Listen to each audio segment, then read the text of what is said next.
4 years ago today, I was on the other side of the biggest storm I've ever been in, literally. Hurricane Grace had just moved through the Yucatan, and I was finding my way through all the broken trees, the soaked jungle floor, and we were out of service, had no internet for about 18 to 20 hours. And just when I received one bar, that's when my phone began to ring off the hook. It was my mother on the other line, frantic, and she had been trying to reach me over and over, and I already had an inkling of why.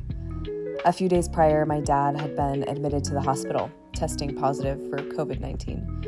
And this didn't come to my surprise, actually. A month before, while I was in the medicine during my last ayahuasca ceremony, my grandmother, his mother, who's been long gone from this world, came to me. And she told me that I didn't have much more time with him. And he knew it too. He told me that the crows had been visiting him, and I would laugh and just joke around with him. But he would say, no, really, they're speaking to me in riddles, and they're telling him that his time was near. This is what it's like to walk the path of the magical, to feel the tremors of truth before they shatter the ground beneath your feet, to see timelines before they crystallize into form. So, to everyone else, August 19th is just a regular day, maybe just, a date on the calendar to some. But for us, for my family, it's a contraction in the muscle memory. The body knows, even before the mind remembers. The past few weeks leading up to this date, I can always feel it.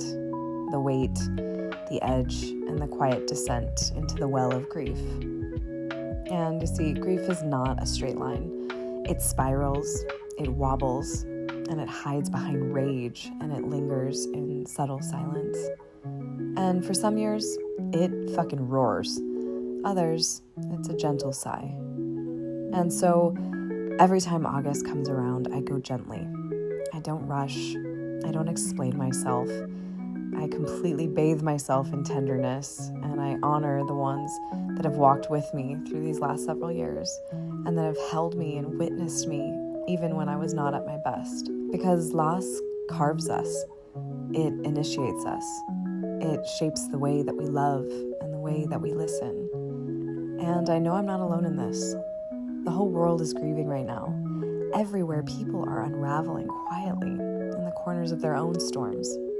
So, if you're hearing this, let this be your invitation to soften, to move a little slower, and to remember that behind every sharp word, every blank stare, is someone else weathering through something invisible. We are all tender creatures, every single one of us. And in this age of endings and new beginnings, it's radical to remember how to truly care for one another. So let the crows remind us. Let the ancestors speak through the wind, and let our grief be oh so holy. And may we never forget that magic lives not only in alegría, in joy, but also in the subtle aches.